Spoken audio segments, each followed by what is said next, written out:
Okie doke. When now? It's already been done. This joke's getting Now, old. now. Ah, that's funny. I've been writing my notes for these Discovery episodes. Well, most prime Star Trek book you could possibly buy, Mm-hmm. Oh, where they think about what's in these ships and you know think about things. Yep, yeah.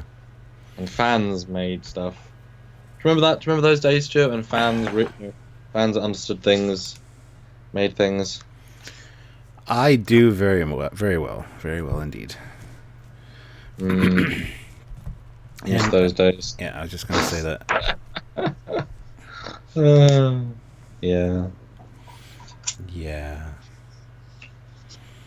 'tis true.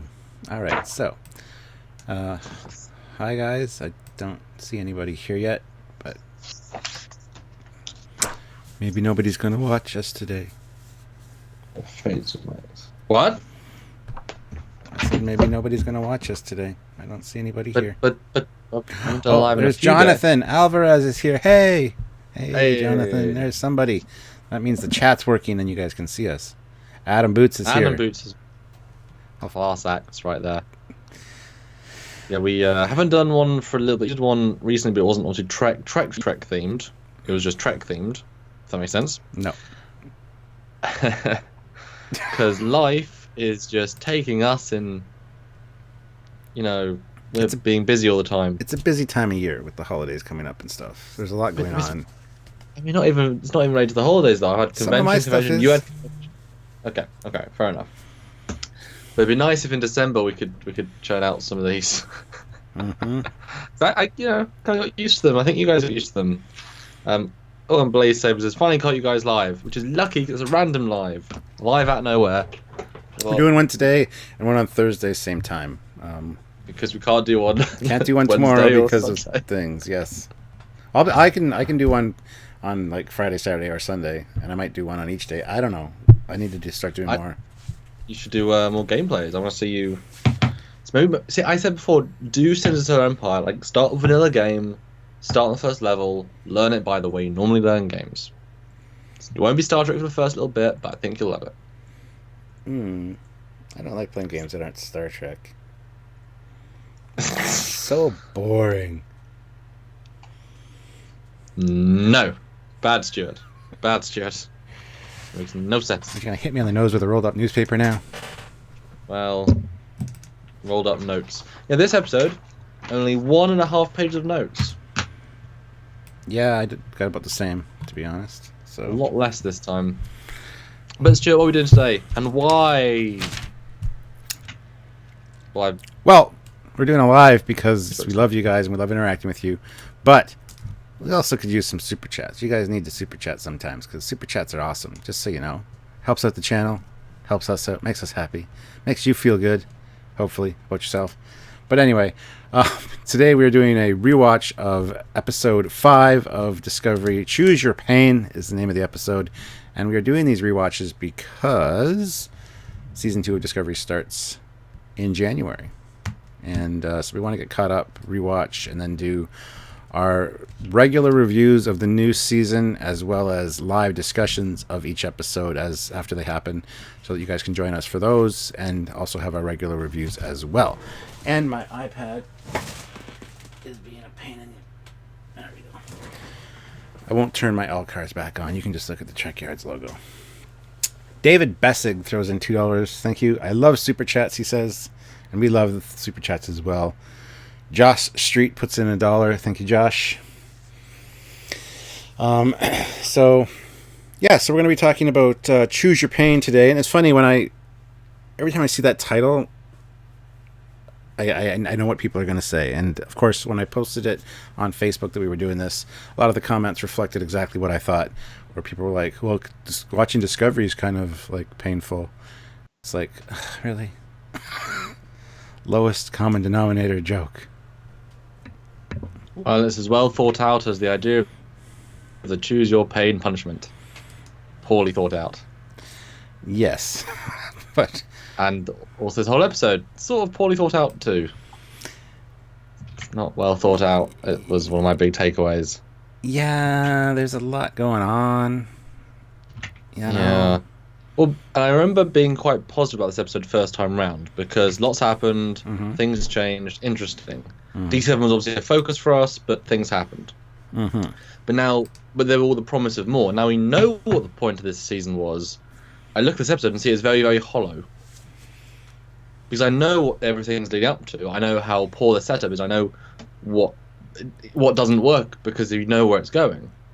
So I'll skip to the end. But my opinion was very meh about this one. I was like, it's fine.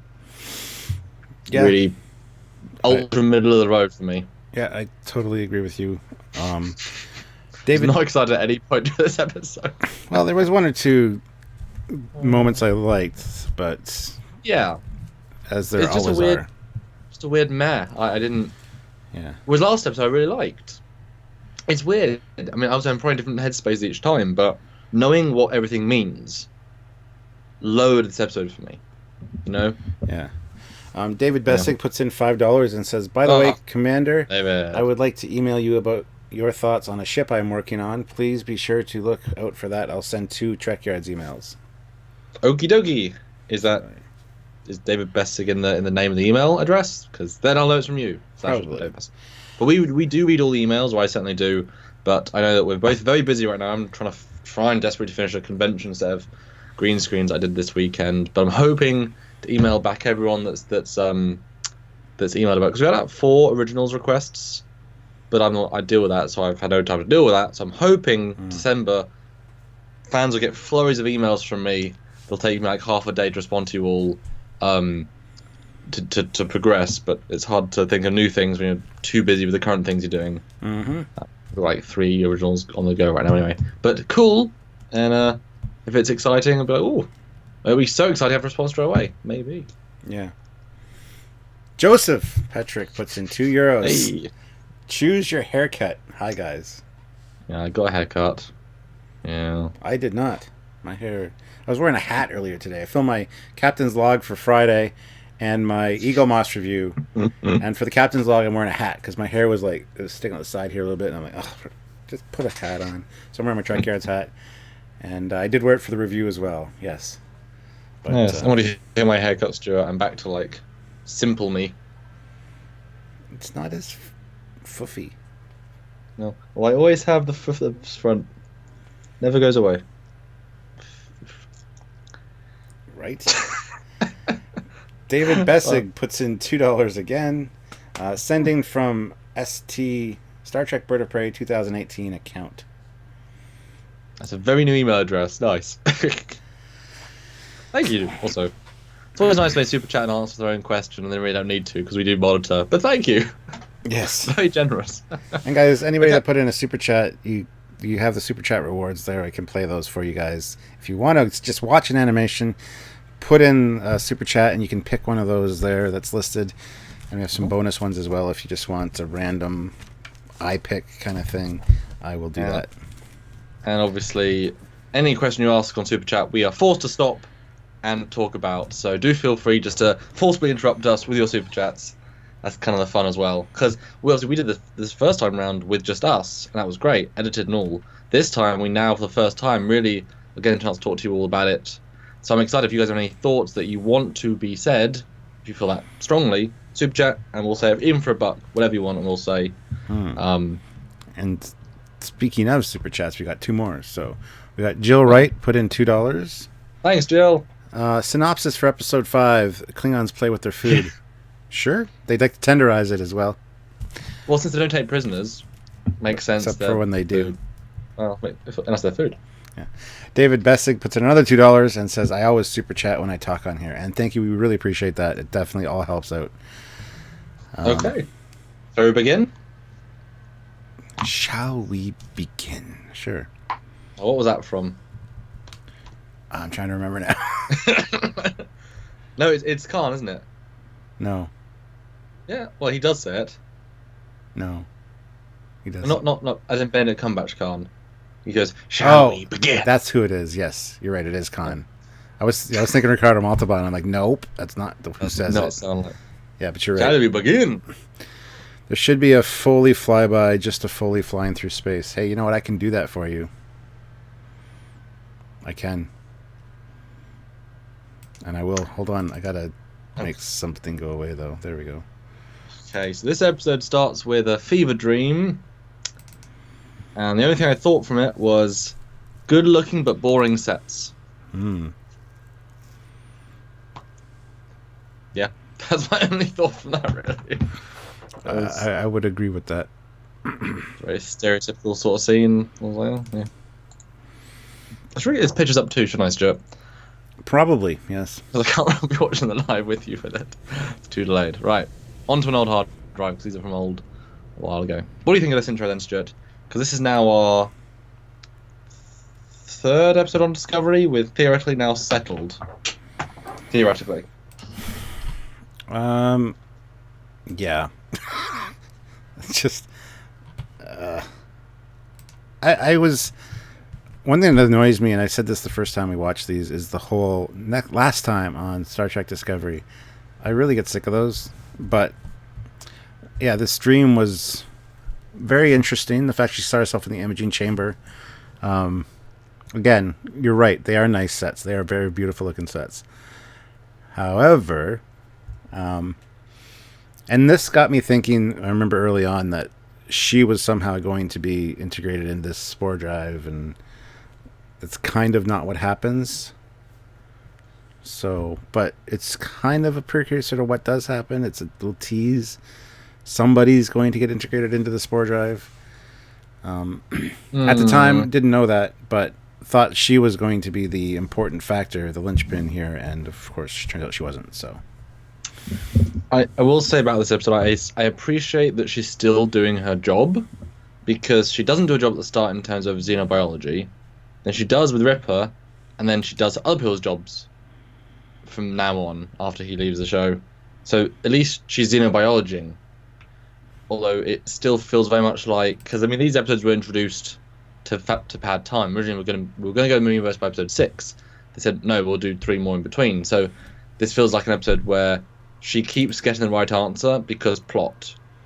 You know what I mean? There's no sense of necessarily her working it out. It's just a... This episode is another... We need to get from A to B. So things. It's just a push plot forward episode. I like the last one. This one didn't work for me. Yeah. Rum Truffler puts in £5. Right home. Asks for animation number 14, but then also says, I also enjoyed this episode the first time around. So, and I'm going to play animation 14 for you now. Well, Samuel. Yeah, the mystery was really good first time round. When there's no mystery, you know. Mm-hmm. This time is just I mean, I like I say, this dream is a good sign that she cares, but she's still making lots of assumptions. They're all right. But, you know, yeah. That's because plot. Yeah. And it's interesting because watching these back again, after knowing everything that happens later on, it's very interesting. I actually watched this one and the next one today so that I was ready for our next discussion on Thursday, and that's actually a really interesting episode. But did it improve being back to back? These 2 episodes, no. No. But knowing the Mirror Universe plot and seeing the next episode, it definitely does. But there's something that happens at the end of this episode that, if you pardon the pun, is mirrored in the next episode. And we'll talk about that when we get there. It's right at the very end, so. Yeah. So we have dealing with tardigrade, lots of concern. I haven't got no notes for this entire bit. I don't either, really. I had no thoughts. It's just I don't know. Yeah, it starts out with the discussion on the starbase. That's where I started writing notes about the fact that they are duplicating. They need to duplicate the spore drive. All the files have been sent, and they're going to try to get this installed on as many ships in the fleet as possible. From Iowa shipyards. Yes, because Kelvin. Because reference. Mm-hmm. Like one of the other stupid bits. Anyway, but again, my note was nice space dock. it's a great looking thing. I mean, you could easily tweak that to be 25% different and be a Trek looking space dock. Seriously, I mean, all you have to do is like turn the bottom bit, give it like the opposite, like give it the Earth space dock but reversed, with a bit where you dock in, and then the towers just be its unique platform. So we know exactly this is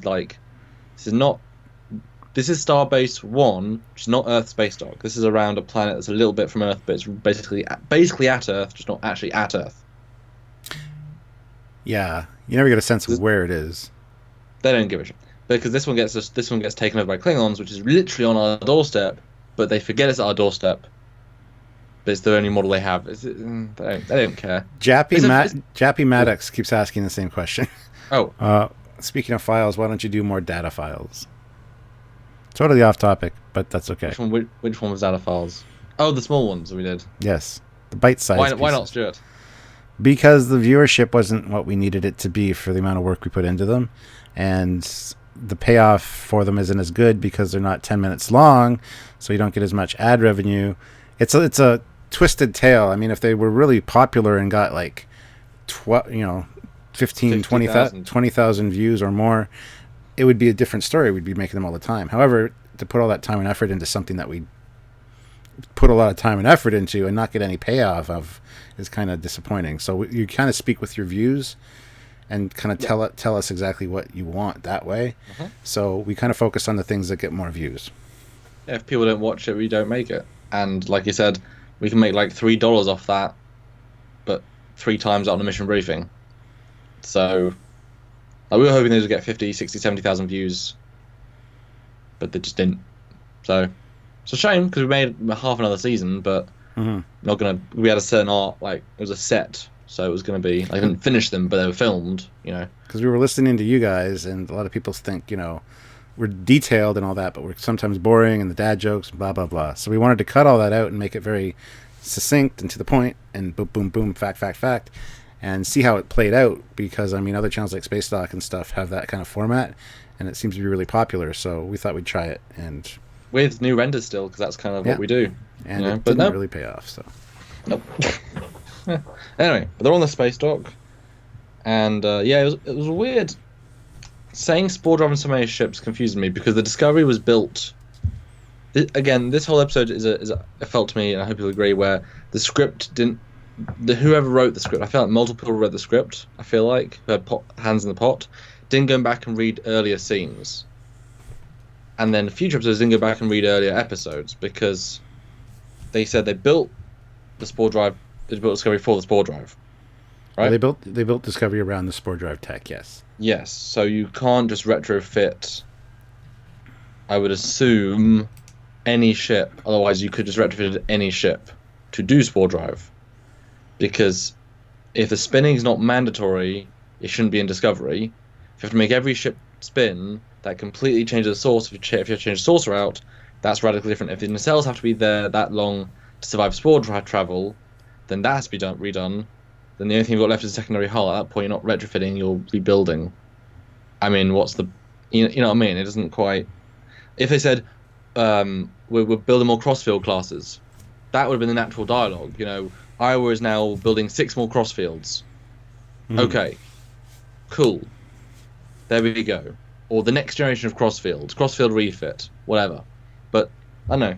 They just didn't know what they were writing, I feel like. They didn't think through how these things work. Did you get the same vibe? Absolutely. And I think later in one of the other episodes, they do say that, unless it was just this one, I seem to remember first time around that they mentioned that some of the ships have been started to be outfitted with the actual tech. Yep. And that's just... But then Discovery ran away and stuff. It's like, oh. Yeah. So, I don't know. They don't pay attention to what happened before writing-wise, or there's just no cohesion there, so... But we know these ones were rushed out.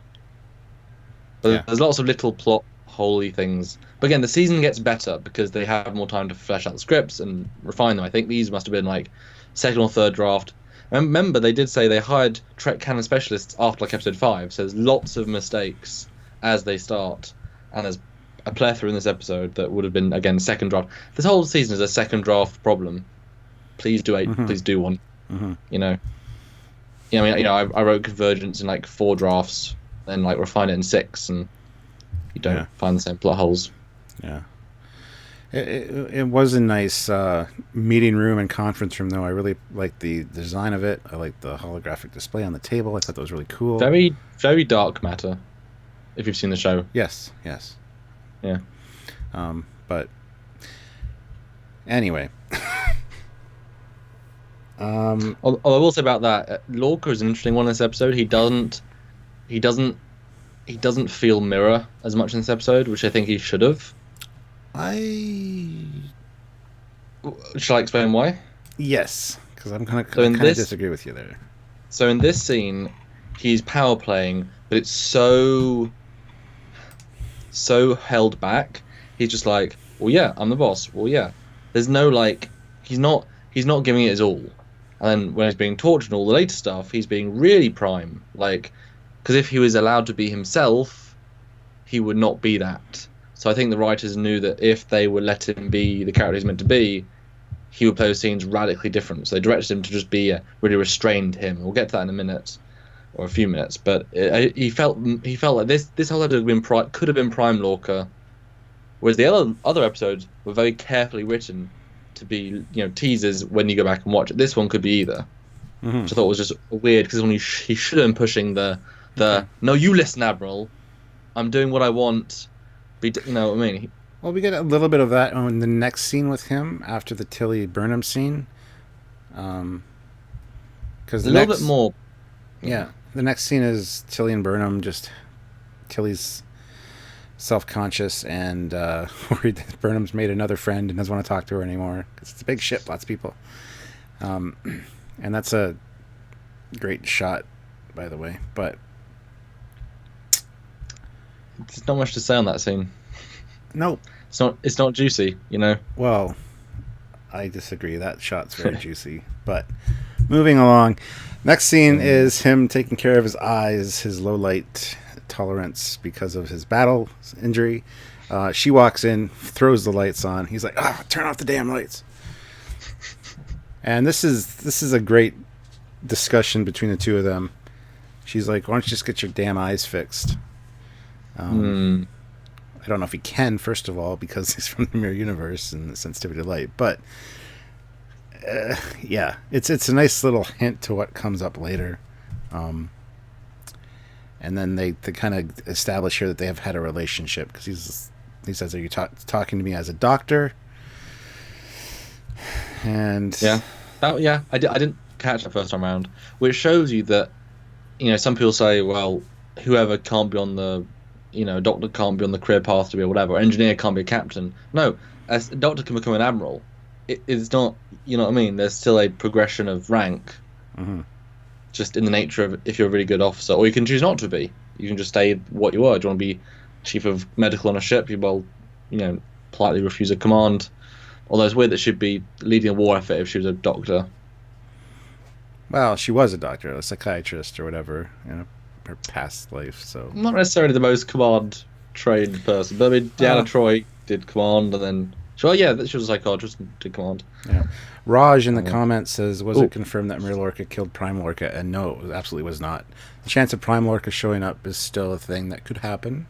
I'm hoping it does. Is it just a lazy plot, just a lazy writer? We need to throw him back in the mix.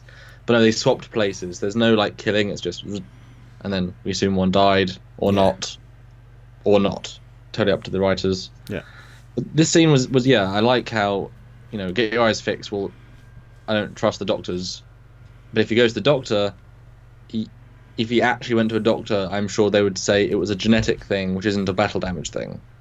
You know what I mean? Good point. Yeah, never really considered that. Because it's not battle damage. It's not. It's birth. I'm sure that leaves a different. I don't. The dimensional variation in someone's DNA. I don't know if that's ever a thing, but certainly you could tell battle injury versus, unless he did a battle injury to himself, which would also do his eyes, just double it. That could be why he's worse in this than he is ever again. Because obviously we know that no mirror universe person ever has problems with light ever, because they invented it for Discovery. Maybe he doubled down to make it, but that seems dumb as well. I don't know. Myzan Schooner puts in $10. Thank you very much. Oh wow! Thank you. Does a character not have moods? I think Isaac did well in this episode, up days and down days as a character. I totally agree, but he was very, very subdued, especially considering that they were telling him to stop using the spore drive to, keep the ship kind of under wraps so the Klingons don't get wind that it's the secret weapon. And you think somebody in Mirror Universe Lorca's position would be very much like, why you guys are all pussies. This is the way we're going to do it. But yeah, I see what you're saying. I mean, you remember this man we see in the later episode of Discovery. He goes and he becomes Donald Trump. He becomes kill everyone. I mean, he literally kills the entire Charon crew except his people. He gasses them all, the entire crew. A lot of which you probably knew. He was wasn't he second in command and private death squad leader of the Empire? And he's only, remember, they said the Baran incident was 3 months into the war. He's only been on universe for 3 months. 3 months. So he has gone from mass execution of the Empire, who was on the run from Giorgio for crimes and such, into a man that could be this calm. You know what I mean? They couldn't push him too much further because he was already saying things that were not Federation. I got that vibe again from this episode. But you know what I mean? They're right, we can't let him be Mirror. He doesn't fit because it's too obvious. Yeah. Yeah, he can be downplayed to avoid suspicion, but how far can you go? He is acting so hard in this episode, but it was so subtle. And he's so great. I love the character of Lorca. I always have since day one. Good or bad, I just love him. No, Mizan, yeah. I guess he showed tremendous restraint in general, which works fine for these scenes, but not for the Klingon scenes. That breaks down horribly. Like I say, they give him different directions this episode. Well, I'm wondering if you think the universes obviously at the Mirror point were quite different. He's sort of in a relationship with Burnham at the time, and was going against Giorgio, who was just a captain. I don't think he even necessarily knew Cornwall. You know what I mean? So within 3 months, he had to learn everything about Cornwall to then know they were in a relationship to then. Well, he would have been reading personal logs. He would have been reading, official logs as a Mirror Universe guy to take the place and act the part of this guy. So he would know about her that way. That's why I liked when she said, "I'm your friend." He's like, Like, that's a good thing. Like, no, you never were. Yeah. But yeah, there's some nice bits I liked for sure. Then we have the best scene of the episode, Stuart, the most canonically canon scene. What? Which I've watched so many times. Oh, wait, we're not done this scene yet. Oh. I got a few things to talk about still. Oh, this is where she's like, sorry for calling you out in front of the other admirals, but I was kind of restrained. I held back. I didn't want to bring up the point of Burnham, the only mutineer in Starfleet who people want to see, pay for her crimes. And he quotes Starfleet Regulation 13982. He can use whatever means necessary at his disposal to complete his mission. And he was in time of war. Yeah, and he was given full latitude to fight the war as he saw fit. I just thought that's the kind of the Mirror Lorca creeping out a little bit on this one-on-one interaction with her, because he was relishing in the fact that he had this control. Now I'm wondering if Prime Lorca got control of the Discovery before he showed up, or if that was in the orders before he showed up, or if he, after he cropped up in our universe, went after that specifically, found out about it somehow and went after it. Because that'd be interesting to know. Because if Lorca had already established, like Prime Lorca was already in command or being about to be put in command of the Discovery, it's just interesting. No, that's great, because we know he's only been here 3 months, which I completely forgot was the thing. Discovery would have taken a year plus to build. Really, and it's a bigger ship than they've ever made before. But they could build it, but they don't care about that either. So yes, my original assumption was that Lorca, when he came back, because of the Brand's destruction was what was the public thing, he had a vendetta against the Klingons they saw. He lost his command, he has a vendetta, shitty captain, but big vendetta. His record speaks for himself. He's come back, war-torn, even more aggressive, wants to kill everyone, bit weird, we'll give him command of our most advanced ship, it'll be fine, don't worry. But you're right. No, yeah, that's that. Why would you give a guy command mean, just a briefing of the ship could take more than 3 months to get him fully up to speed with how the ship works and the spore drive and all the tech. So yeah, but I mean, that'd be lucky as anything. It'd be a bit coincidental writing if he was already in command of the Discovery, the spore drive ship, and then Mirrored Lorca happened to appear in the universe, to happen to take command, and happened to. So he must have got command after, but boy, was that quick and random. Yeah. Didn't they give him more than 3 months to mourn his crew? Well, Death? yeah, because even in the next episode, she says, you were being tortured last week. This week, you're back in the command chair.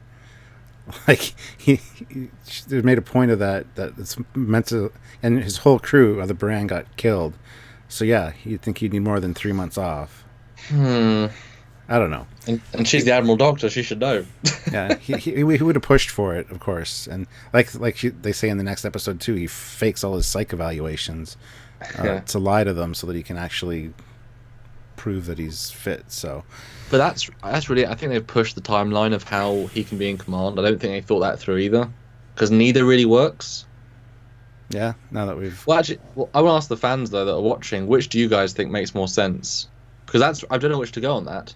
Do you guys watching the 98 watching right now? Do you think Lorca, the Prime Lorca, was given command, then he got mirror swapped, and then 3 months he was, still in command, or was he given command after the mirror swap, and got command in 3 months? What do you guys think? I don't know which to go for. Damien put in a £2.99 super chat. He said his internet was acting up. Did we get it? Yes, we got it. It says, hope you both are well and feeling good. Yeah. We're both well. I think we're both feeling good. We're kind of both tired though. Yeah, I'm having to caffeine as we go just to keep going, but that's okay. Yeah. That's okay. So sorry I missed reading out your super chat, Damien. Also, a good question, Adam Boots. If the Prime Discovery was built around the Spore Drive, what was the Mirror Discovery built around? Well, not the Spore Drive. The Pore Drive. Uses the oil from people's pores to run. I don't know. The Spork Drive uses people's disinterest in having a spork to drive the ship. Yeah, this is why we said so many times, you retrofit a pre-existing class. You have the one we saw on the trailer, be the Crossfield, that was the class. That gets easily refitted into the spinning one. Boom, we've got. It's like the 09. You see more problems as you go through. That's what we say. Badly written season 1, and it could be fine on the surface, but as soon as you break away the layers, yeah. Lorca was still the captain of the Baran when he was swapped. When do they say the swap happened? Only 3 months earlier, because the Baran was destroyed 3 months ago. They said that. So then. That's when the swap happened. So did he swap with Prime Lorca and then destroy the Baran to kill his entire crew? Or was it coincidental that it was just something happened? Well, so the war.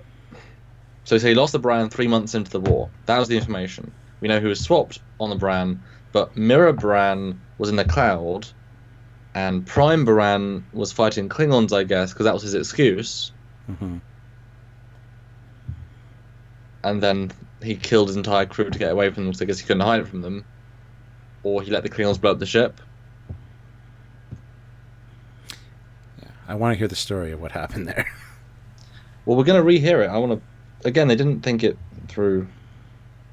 It's fun to analyse, though, because again, now we know the whole story. We didn't know any of this before. So it's fun to rethink of it. Was the spinning ever really explained? Yes, last episode. It's the energy dispels energy. Although maybe I don't remember that. Yeah, they call it the process, like an energy dispersal thing. Although I bet you could argue that if Stamets is the one controlling, he can control to put just the right amount of energy in, because they couldn't have guessed how much energy would be needed to cross the universe before Stamets or tardigrade. But if they knew, they could build a ship without spinning, because you wouldn't need to put excess energy in. Yeah, sure. Anything's possible. But they didn't know that. They didn't know that at this time. So, yeah. Lorca's like a second officer. Both mirrored versions are the same because CBS never put any thought into Star Trek Discovery. Well, let's move along to the second scene. The next scene, Because we're 34 minutes in and we're just at the beginning of the episode still. Yeah. Sorry, I was just it's just interesting. It's fun to discuss this stuff again. And this is your most canonical. Oh, sorry. Go ahead. No, I was done. Thanks. Okay, this is your most canonical scene in Star Trek Discovery. Well, Stuart, no, go play the real one. Oh, I don't know if I have that. No, it's on the Trekyards page, obviously. Anyway, first of all, he was at Starbase 1 with this Admirals meeting, and somehow now he's in a shuttle going from Starbase 1 to where Discovery is. Discovery, yeah. Okay, let me send you this link before you say what the ship is. Okay, well, yeah. Play that. But he must be near Klingon space, so I don't understand. There's a whole... We went to talk about this in our original review of where he is in relation to a starbase and Klingon space and Discovery, and why he's in a shuttle. So I'm going to go take a look at that. Yeah. So for some reason, the most important captain in the fleet, the most important ship in the fleet, takes a shuttle that's not at warp. Now, originally, we thought, there's a spy in the Federation that told the Klingons where to get him. We know that's not what happened. We thought Station 31 might have had him be there to get captured. No, that wouldn't happen either. Turns out, the Klingons just luckily found him. Because they knew his route. Because they knew he was there. Because they tracked him. Because they knew it was him. Sure. Somehow. Yeah. So why don't you play the scene, Stuart? The what happened? Yeah, because the computer was very helpful in identifying the starship. Hold on a second. I'm having an issue. There we go. Oh, Joseph Perez, €2. Prime Lorca was bad as well, collecting the weapons. Well, if it was we assume that was Mirror Lorca though. Right. Ian Warrender, £5. My regular thank you for the live stream. You're welcome. Donation.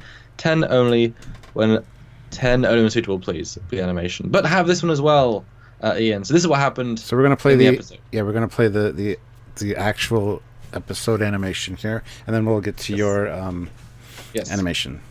So here we go. Okay. Delayed reaction from me because I'll watch it as it goes on live stream.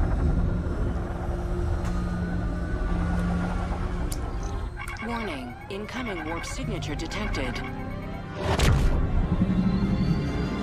Klingon Class D7 battle cruiser identified. Tractor beam engaged.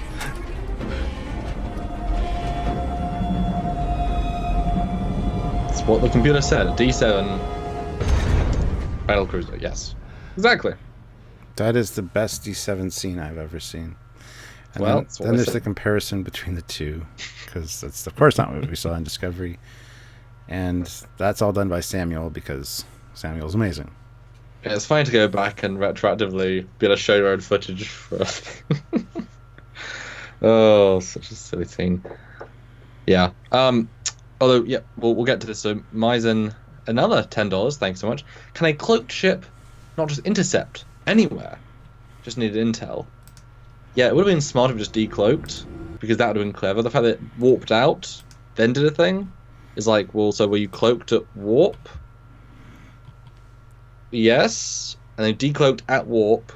They de-warped, tractor beamed, and then warped away, but stayed not cloaked, have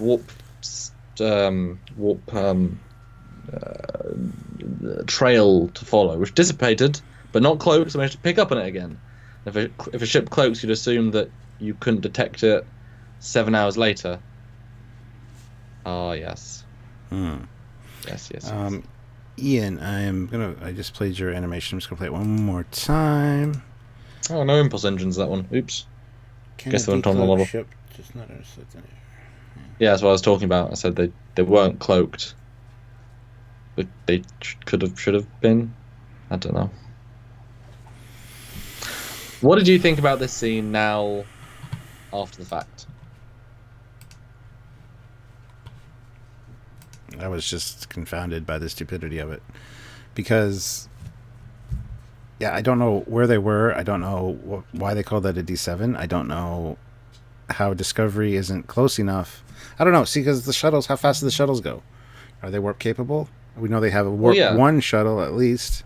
It's the same shuttle, exterior and interior. I mean, we can assume it's you wouldn't send a sublight shuttle to Discovery because otherwise you send we saw other ships at the starbase. This is why we thought originally they were sent there on purpose to be captured or something. Nope. Would have been cool if it was the shuttles at warp, the Klingons at warp, the Klingons decloaked at warp, and then tracked them in. That would have been a great scene. It doesn't matter where they were. Wow, we got dealt with. This scene makes no sense. Not one lick of sense. I mean, come on, if you were Lorca, would you really be happy to sit at this Impulse being ferried between your ship and the starbase, which are both next to Earth-ish? You're not actually not next to it, system's over. Really? And could the Klingons really get into our space? Not. I mean, this ship we never see cloak either, I do believe. I think this one is one of the exceptions to cloaking. It probably can at some point, but we never see this one cloak. Yeah. Anyway, did you read John Harrison's super chat? Oh, I did not. There's Please a do. £5 one from John Harrison. Thank you. He says, seeing the Discovery now and seeing the Discovery when they first showed it, I found I liked it. The older was proportioned right, and the comparison video would be cool. You're talking about the Alpha? The original one we saw? I think so. Because I prefer that one as well.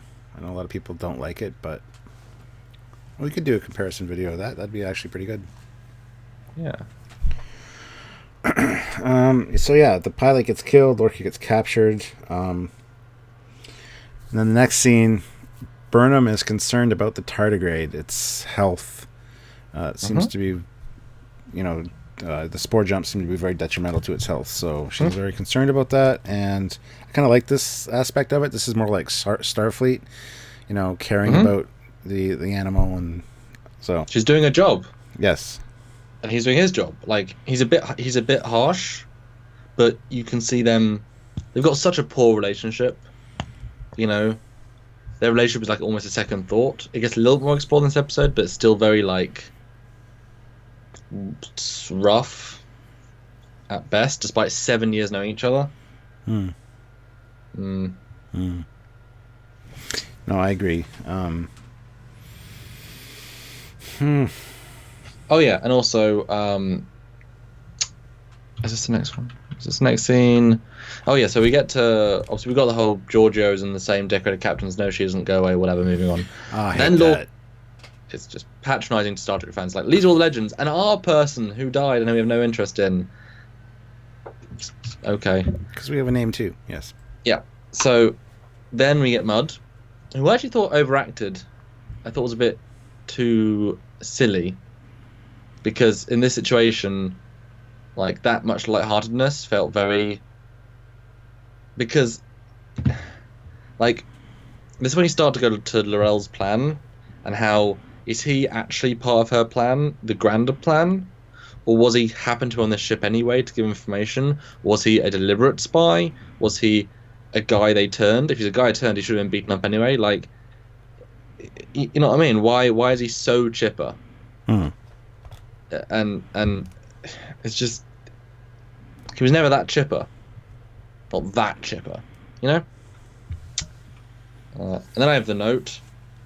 Why would they send a Klingon prison ship? Because it's not a D7, so we know it's a sect class. So they're already retconned out that.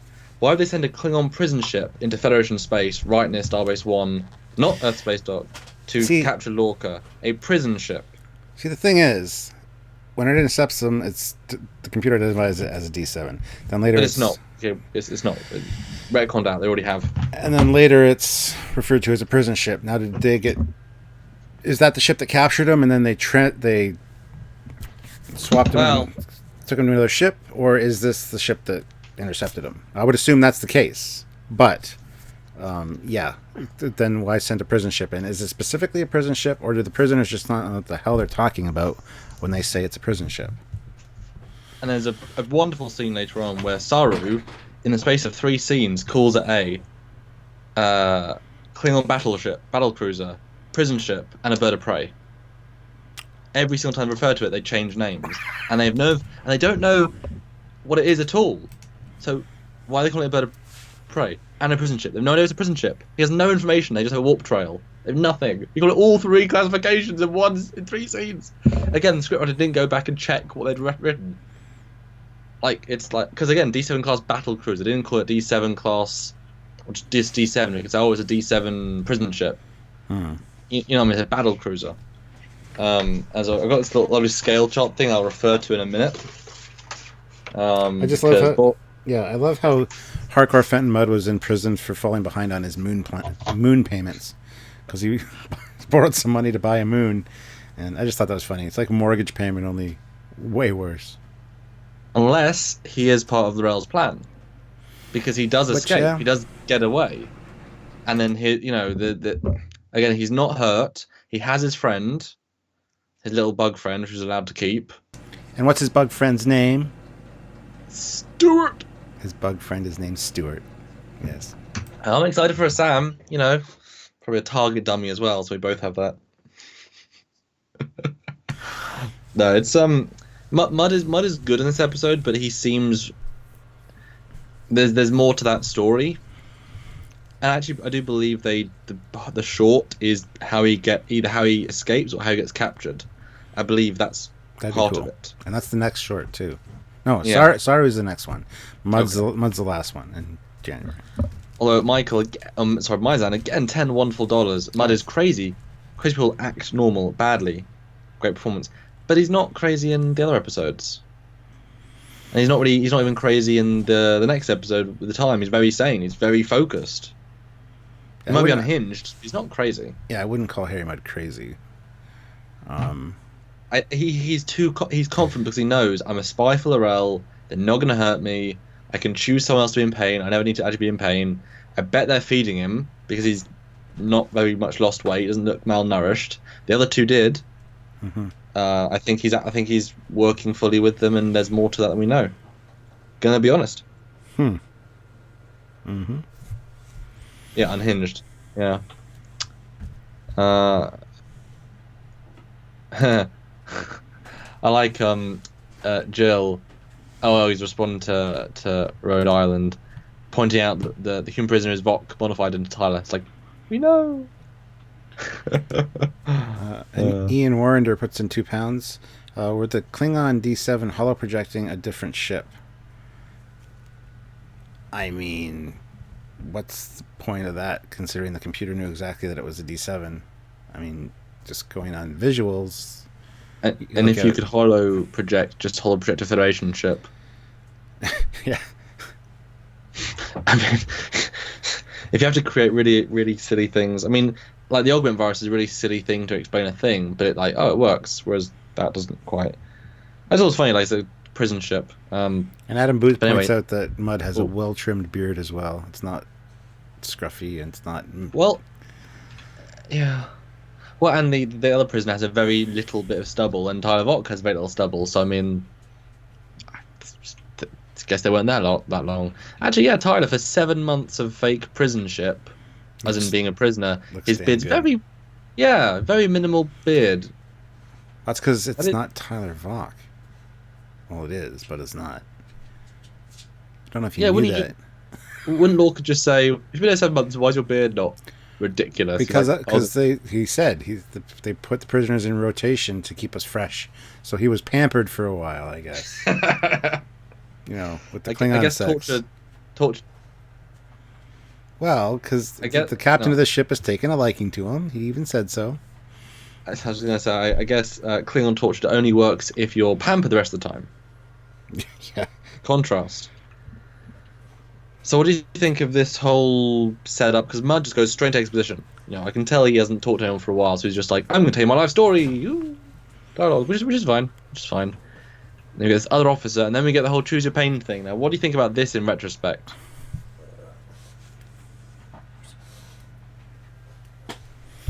What do I think about what in retrospect? Sorry?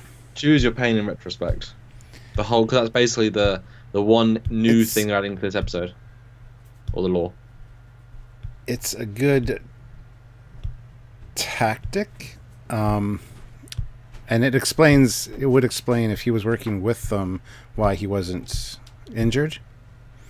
But I mean, it is a good idea. However, I don't know. It pits prisoner against prisoner, and I wouldn't want to be in the same cell as somebody that I keep, hey, him. So I don't know how. I think it's interesting. I don't know how much I believe it, but I don't think the Klingons would necessarily do that. Just to answer some questions, Ryan K. Computer may have misidentified the ship from faulty intelligence. Unlikely, because they're in the middle of a war. We saw 3 D7s at Battle of the Binary Star, and they've been fighting for 6 months. Pretty sure they know all the Klingon ships by now. Don't think that's going to be a thing, because D7 is their primary battleship, so no. And also the D7s shouldn't be out yet anyway, because it's KDF. They put Tyler Vox's skin on more recently than 7 months. I know, that's the point I was making. Locke should have noticed that it would have been several months rather than 7 months, or weeks, because it didn't make sense. So that was what I was making a point of. Yeah, I don't like the choose your pain, because it's stupid from what I got from this episode. Because they walk in, they look at a person, say choose your pain, they pick the other person. Okay? So are you asking a different person each time? What if he had asked the person that was injured, and he'd pointed to Mud, and then Mud got beaten up? But they didn't. They picked the guy that was well to beat up the guy that was all near death. So the Klingon knew what was going to happen. There's no sense of... And Mud already picked him several times. So... Yeah. If they pick random people, just beat each other up, and because the time delay of beating up, okay, one will die, but the Klingon picks who dies. I mean, there isn't any sense of choice. It's... So, do you want me to kill you or him? Him? Okay. Like, there's not... Even if it's just beating him up. And we did see that Tyler was going to get stomped to death as well. So each choose your pain is killing blow. Or at least those two were, and that's the two we see. So it implies that either Mud dies or the other person dies. So obviously, you know what I mean? And if they've been there 7 months, some prisoners, I mean, you're killing prisoners for... It doesn't... There's no honour in it. There's no logic in it. And all you're doing is making one prisoner hate life. But if they've got a complex of I must survive, then they don't care if they're killing their fellow officers or prisoners. Like, you know what I mean? Like if they'd rather than shooting or stabbing, they'd use a classic Klingon pain knife thing, pain stick. Like then that would have been like choose your pain. Okay, pick him, but no, kill him. Pain him, not choose your death. Punch, kick. I mean, it all falls apart when you start. It's just. This adds nothing to the Klingon lore, and I think diminishes it humongously. Can you imagine when we were at war with the Klingons in DS9, and Martok had taken 3 prisoners, he walks up to the 3 officers and say, "Officers, yes, choose your pain," and one Klingon says, "Okay, I'm going to punch him to death. Haha." Okay. Good job, Martok. What did that achieve? Yeah. It was just a way of killing the first guy to get us the second guy to then get us an escape plan. It was literally just plot convenience, because if the Klingons weren't actively beating them up, he couldn't have got the weapon. That is another plot reason, which is annoying, Could have been smarter. Yeah, T-Berg Sci-Fi fan puts in $5 Canadian. Oh, thank you. Fire a 5 pedo across the bow. Did I hit something? And then he says dealer's choice for animation, so... I think you hit the D7 prison ship Shekt class. Alright. We'll play this animation for you. Oh, Cardassians, Card Galaxy Studios. Cardassians would be choose your pain, but first, how many lights? See, I could see Cardassians doing it. They're sort of we'll screw you over because why not? Oh yeah, I forgot it. These. That's pretty. It's very pretty. Yeah. It's pretty. Should get Terran agony booths serve the same purpose. Yeah, that's true. Anyway. So then we get Burnham and Colburn going to talk to Stamets and basically convincing him, mostly. Yeah, and we find out here too that Colburn is not the chief medical officer, because he says Stamets says, "Don't you need to do doctoring somewhere?" And he says, "Actually, yeah, the CMO needs help with Andorian tonsillotomy, whatever, tonsillectomy. That's it." So he says that the CMO needs help. So he is not the chief medical officer. He is not the one in charge. Didn't know what that meant. CMO. Yep, chief medical officer. So we don't see almost any highest of the rank. All we see is the captain and second officer. Everyone else is an officer of the crew. So Yeah. where's the Where's the department heads? Yeah. where's the doctor? Where's the chief medical officer at any point in the season then? I don't know. It's just an odd line of dialogue. Like, I thought he was this chief medical officer, but apparently Yeah. not. So, I always assumed he was, given that he's the only one we ever see. Weird. But I found it interesting they said Andorian,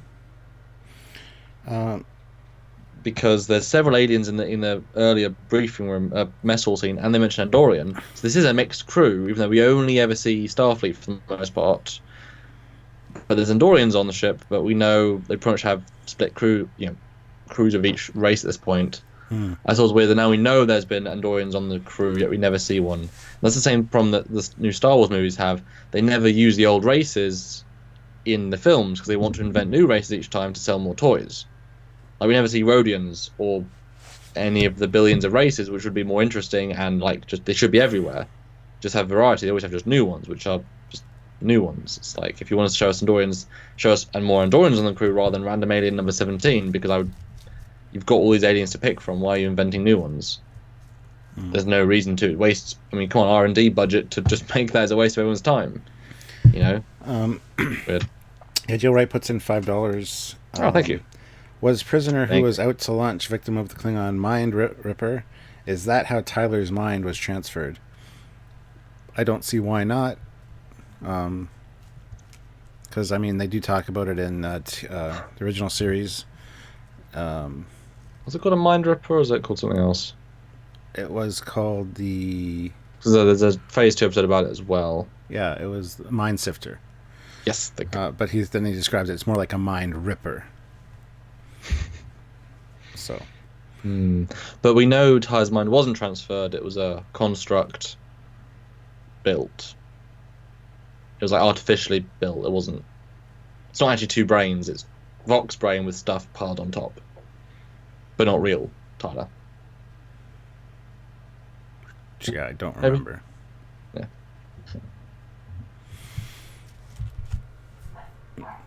Car Galaxy Studios says, I agree with Samuel. I mean, the Star Trek Worlds of the Federation book has lots to choose from, not to mention the founding races of the Federation, like you mentioned. Yes, and that's one of the reasons I was so annoyed with Enterprise when they came out with the Xindi, because there's so many other races that are already established that you can just plug and play. There you go. You can learn more about this race that's been established since way back when, or mentioned. They were so interesting, though. It was so well done.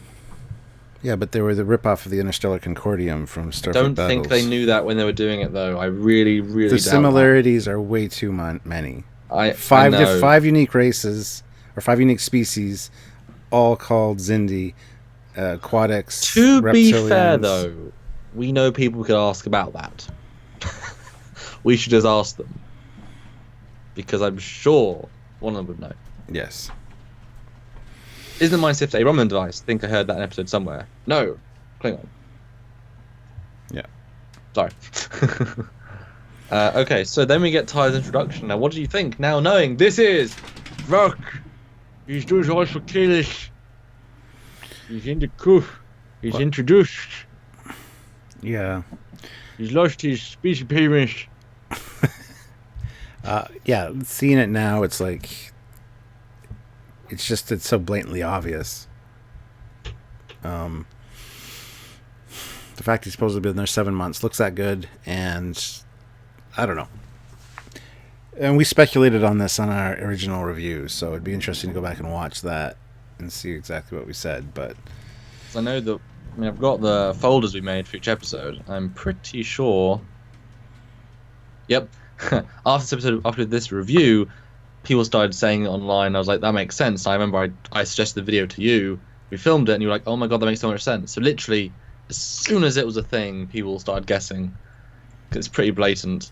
Like, they should have had him beaten to hell, his clothes ripped to hell, and then be basically gone for the entire episode, like the other guy was, but worse. And then the Doctor fixed him up at the end of the episode. yes, it would be better if he had scars and like cuts all over his face and Because he just went through the surgery, which we see flashes of later, and it was pretty brutal. So and even if Laurel fictionally wanted to do him, scars are sexy, to a Klingon. You know what I mean? She wouldn't want to look human pretty. She should have her own version of pretty, which we'll get into because I don't think it works. But I like his introduction. He's super basic, if that makes sense. He's overcompensating for his obviously Klingonness by being overly Starfleet, which is great. But it's like, wow, the extreme. Yeah. Maybe it's a commentary that last episode he was being radical Klingon, now he's being radical Federation. Yeah, maybe. That's interesting. I don't know. So the next scene is one of the most infamous in Star Trek history because we get swear words. What do you think now, then, a year on? I still think it's fine. I think it's appropriate. Because they're talking about integrating the DNA that's in touch with the mycelial network into another life form to kind of take the burden off the Ripper. And then Tilly gets all excited and says what she says, and then Stamets is like, "No, Cadet, it is effing cool." I thought it was great. I have no problem with this scene. A lot of people have a problem with the swearing in it. A lot of people are kind of on the fence about it, but I think it's fine. I don't know. I don't have an issue with it, but that's just me. I just dislike the scene because it's explaining it again. Fully. Again. Higher spore concept explained again. But no, they're not, because they're explaining how they can integrate that into another form of DNA. I know, but start there. They literally enter the start. And these are two experts, and Burnham, who's already had it explained to her by Lorca personally and by Thingy personally. It's super. We understand exactly what it is. It should have started in the middle. I hated hearing it again. I'm like, my God. And this is the shortest episode. This is a really short one. Just edit it out. And the swear word's so unneeded. It's the who cares. It's the, ooh, I'll put this here because there's no reason to. Really a reason to. It'll get viewed. It's like the D7. We'll put it here. Like, that could be a reshoot just to make this episode stand out more. It's lazy who cares writing to try and make some sort of impact on an episode that's just dumb. It pulls attention away from how did the Klingons find him, blah blah blah blah, blah. It's just a well done discovery. You did another stupid thing for the sake of it. Yeah. And then we got a great shot of the D7, which looks beautifully remastered. It's a great version of the D7. It's very, I don't know, it's just stunning. Well, it's the same ship because there's this shot. Prison ship D7 Sect class. Now we'll jump back once. I want to talk to you about something. When this is another problem I have because there's no sense of scale for this ship. Okay, except the shuttle. It's not a big ship. Yeah. But if it's going to be a D7, the D7 is pretty big. Prison ship, you just see them quite big. The ship has a crew of 40 people, Tyler Vock thinks. That's a very odd number to give out if he doesn't know, he wouldn't give the number. So I'm going to guess he's about right. And we only ever see the same people again and again and again. So I'm going to give him the benefit of the doubt there, 40 people. Right? The Sect class is 558 meters. 558 meters. The Constitution class with 200 crew is 289. This is 2 and a bit times the size of a Connie. Yeah. Now, I understand it might have, like, hundreds of prisoners. It's 558 meters. It's 2 and a bit times the size of D7, 40 crew. And it's definitely not the size it was in the episode, because that scale does not make sense to the... It's not 500 meters. That shuttle is not 120 meters big. I just wanted to point that out, because we have the exact scale chart now. All right, then. Thank you. All right, so then we get Laurel torturing Lorca, talking about his sensitivity to light. And here we get something very interesting, because Lorca says, "You speak English very well." She goes, "I am descended from spies." So learning language is important. So I thought that was really cool. I think that's a nice tie-in with FASA, with the whole Klingon and Romulan spies, or Federation and Romulan spies from the Klingons. I think that's cool.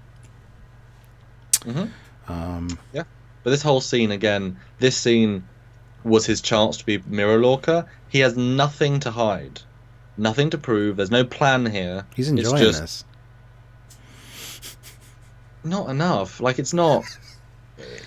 He doesn't have the power of, especially if, remember, he was part of the team that destroyed Kronos. He would have been. He's seen the Klingons brought to their knees, and he's not going like, "You vermin, I've been tortured by a bigger people than you." Like, he's so restrained, and we've seen Mirror People before. As soon as they're alone, they embrace it. But this was another thing of the writers just said, "No, Jason, take it down a notch. We can't show the hand. This is episode 5. We can't make it. We're already revealing Vok too early. I mean, we're revealing Ty too early. I mean, we're being too obvious. Take it down a few notches." You know, it doesn't play. He's prime Lorca in this episode. We should have been very Mirror. Well, I agree with that. I do agree with that. And I was waiting to rewatch. I was waiting for those moments where I could see Mirror Lorca seeping through. I was like, "There's no lines that really show it. It's really confusing." That's funny because I was looking for the same thing too, knowing what I know now. It's so flat. It's really weird. So here we find out he has extreme cryptomyosis. So, I guess, and as do all Mirror Universe people, and you get great shots of Laurel's massive head because it's in this scene so much. Yeah. Now, can we talk about her plan at this point? Because now we have her plan. So, what is her plan, Stuart? I have no idea. What are you going with? What do you mean? Well, this whole episode is her plan. Remember? What's I'm out of focus? I apologize. Let me fix it. What, to find out about Discovery? No, her actual plan. To let Tyler escape? Yes. So what's her plan? Give me the plan. I don't know her plan because it's piss poor. Let's kidnap Lorca and then allow Tyler to escape with them. Yep. There you go. That's the plan. It's pretty two-dimensional. So it's let's find him without any information of where he is. Let's kidnap him. Because we don't know who he's. The only way I can assume they know who Lorca is, they've intercepted communications, but I don't think that's a thing necessarily.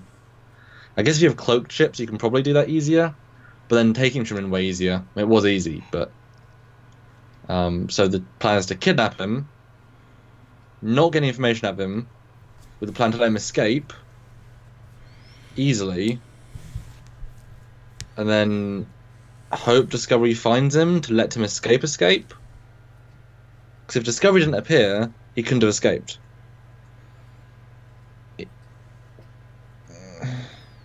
he had to let him escape to get to Discovery. It doesn't seem like a plan, though. It just seems like all coincidence, and I actually say that later in my notes. Okay, let's keep going then.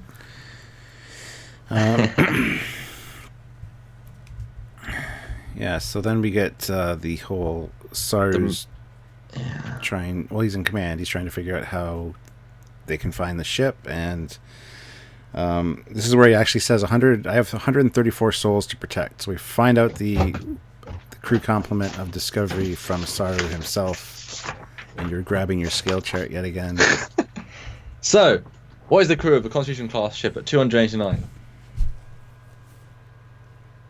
Oh, 430. And lots of people say that's too many for the size, don't they? So it's too crammed in, and we always say, yeah, but aircraft carriers of 2,000, so it's not too crowded. Well, aircraft carriers are up to 6,000. So you don't know what you're talking about. Well, the Discovery has a crew of, what do you say, 134? Yeah, 134 souls. The ship is 750 meters big. Or long. Long, but that, it's skinny in the secondary hull, so there's really not a lot of room. Well, I mean, it's the biggest ship in the Federation fleet. A lot of it's probably Sportech and those spinny ring bits, so... I mean, yeah, it's still the biggest ship in the fleet in terms of length. By a lot. But length doesn't necessarily mean anything.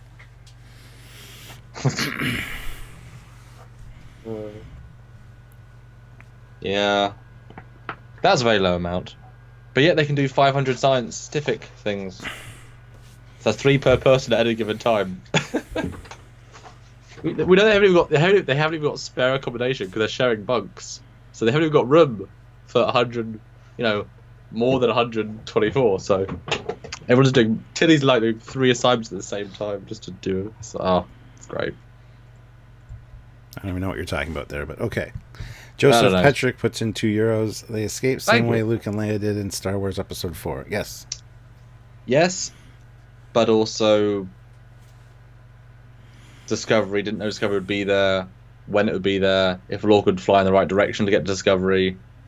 So no, there's still more stupid things. 500 labs, but how many are automated? They didn't say labs, they said scientific things that can be happening at the same time. 300, not 500. Yeah. And yes, lots of stuff's automated. Now this map thingy also goes back to how, if you want to jump back to the map, shows how far into Federation space they were. So, pretty far. You can see Deep Space Station K7 there, which is designated K7 because it's on the Klingon border, so... Klingons take a lot of space in the next few years. And you should definitely put your Rua Penthe prison colony at the edge of Federation space. That's the safest place to put it. I think it's probably safe to say that Starbase 157 might have been where Lorca was, considering all the events of what has occurred. And you can see Starbase 157 at the top there. Yeah. I guess they just had the same Starbase at Starbase 1 and Starbase... There's Starbase 343 at the bottom left. Either way, take him with a ship. Not with a shuttle that's defenseless. I know. Yeah. So they do some things, try and get spory things, and then they reveal the entire database of the Federation. There's only one. Well, they didn't tell any matches, but the entire database. There aren't many matches, but humans are. Yes. Lucky. And then if we Tilly asks if she should hack into the Daystrom Institute computer, and then Sari walks in and says, "Absolutely not, Cadet." So he's a very blunt captain, isn't he? He's like a very just like brute force captain. But I like no it. finesse. It's good. Yeah, it's all right. He's not very smart, especially talking to a cadet. You want to nail those cadets down when they're cadets. That's true. He's not the smartest captain, but he's like very by the book. 1, 2, 3. Does that make sense? Yep. And here we learn that you can inject the tardigrade DNA into a subject host who can then pilot the mycelium network. Well, we also learned that it's not the tardigrade can natively spore. It's that the tardigrade is genetically done that it can do the process that can add its DNA, the spore DNA to itself to allow it to do it. It's got symbiosis with the spores, yeah. Yeah.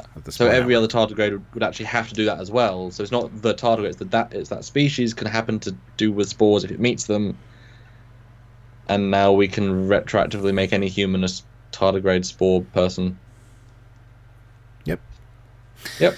And then we go back to the Klingon. That easy. We go back to the Klingon prison ship. Lorca comes in and basically takes a little bug off of the bug because the bug was bugged so that they could hear everything that was going on, because he said he dropped a few nuggets when he first arrived that were parroted back to him during his interrogation. And he throws poor Stewart against the wall, which isn't very nice. And then this is a really interesting scene where the Klingons come in and say, "Choose your pain." And Harry Mudd really thought he was going to be getting the short end of the stick there, but Ash is like, take me, and so Lorca points to Ash, and it's a ruse, you see. And why didn't the Klingons ask, Mudd again? Because they got new, fresh meat. I don't know. That's a good question. It's just random, isn't it? It's very random, yes. But I guess they were good. But surely they would have assumed that they would have picked Mudd, they would have killed Mudd, they would have lost their spy. I know their spy is Stewart, but working for Mudd. Mm-hmm. So why would they let Lorca choose to kill Mudd? That seems like a poor idea, given he was completely cooperative for months.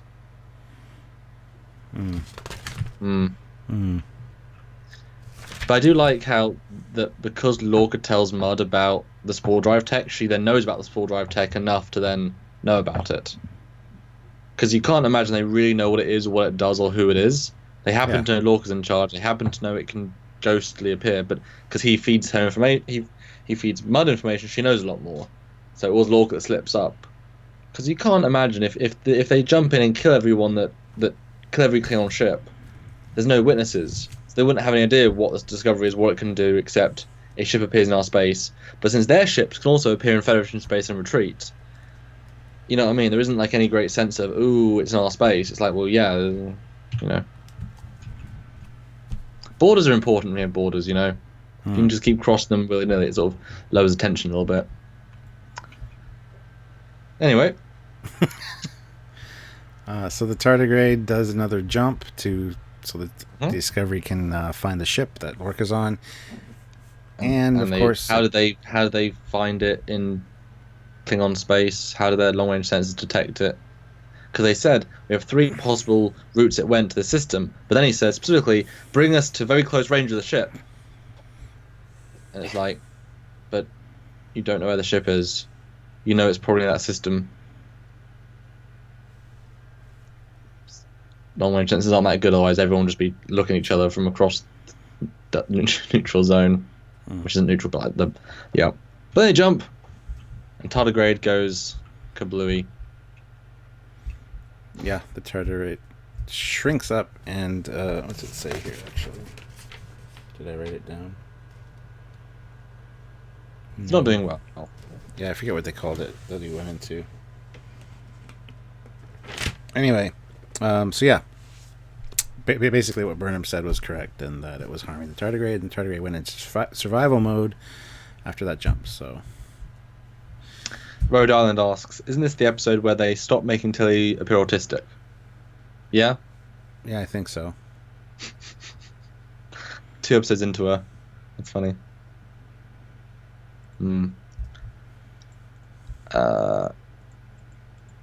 Yeah. Sorry, I guess I was ahead of myself with the whole escape plan thing. Because now it's when it happens. Sorry. Although we do know that notes, so. That's all right. No, it is not a very noteful episode. We do get a scene where we get character growth, I guess, where we know that Stamets is willing to do whatever it takes. His husband, friend, man. They never say they're married. They're just them partner. It's like, dude. And then Stamets points out later he would have left me if I'd kept pushing. So that was really the edge, wasn't it? Oof. But it's weird that the species, the Saru species, is so okay at... The prey species is so okay at possibly killing the tardigrade species to save a captain who he doesn't trust, who knows is a bad captain. I don't think he knows he's a bad captain, or well, no, he said. Trust him. Well, he says you're just like him. I don't like. I mean, he was You're scolding dangerous Burns, like he is. Yeah, it doesn't exactly. mean he's So a he bad doesn't. captain. Well, it means he thinks his captain's dangerous. I mean, none of the other captains thought their captains were dangerous.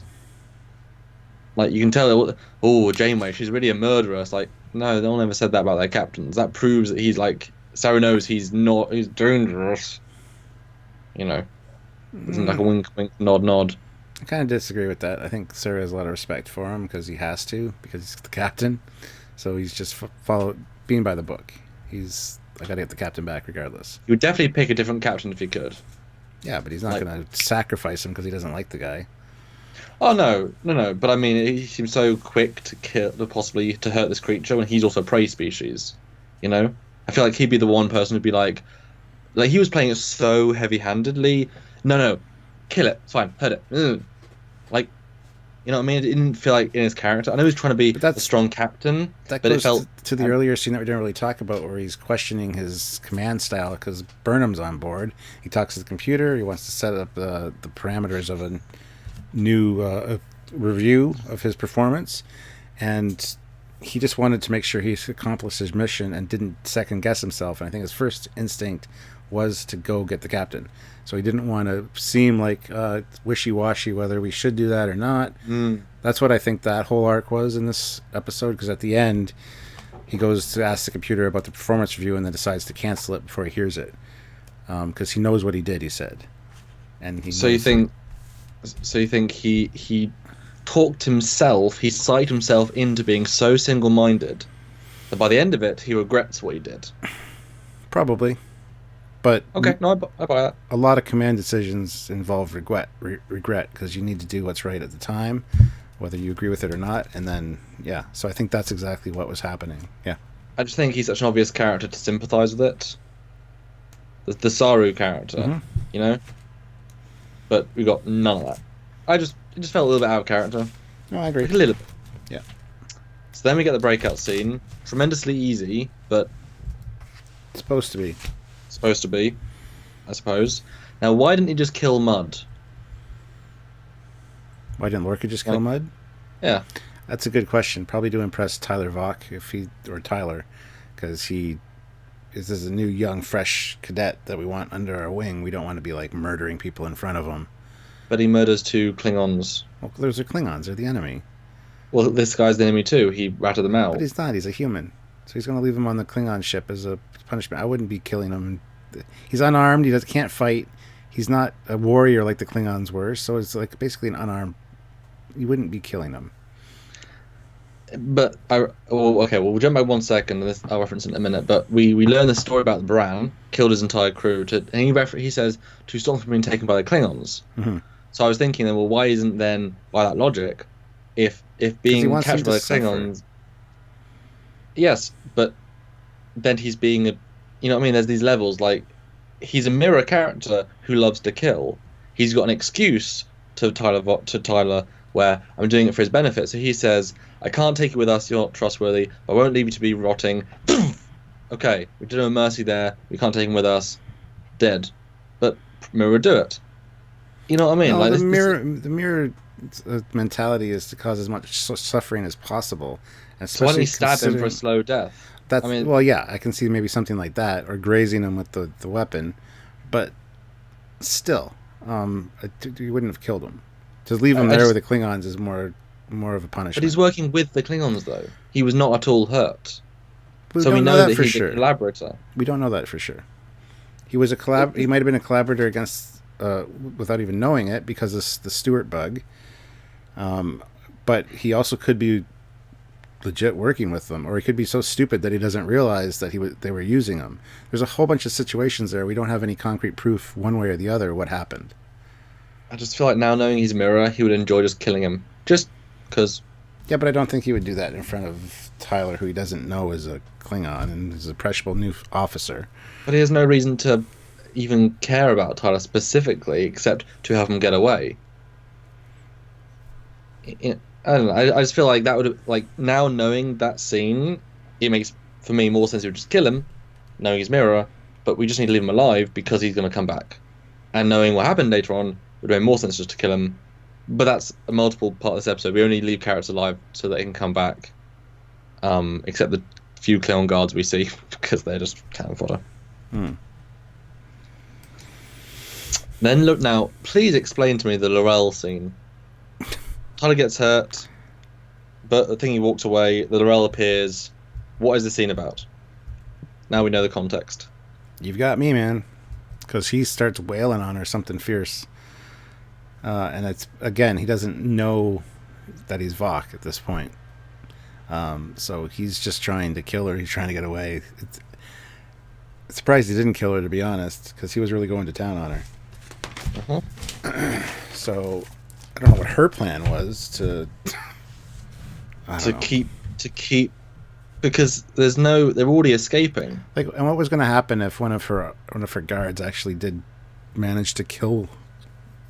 They put all this time and effort into this, you know. Yeah, because they miss and then get murdered. The other 2 guards. What if they're told to miss and they got killed? Wow, that's a lot of honourable sacrifice for the Empire. Okay, fine. But why on earth? They're already escaping. You've done your job. Why would she then appear and say, "Dude, don't leave me"? What?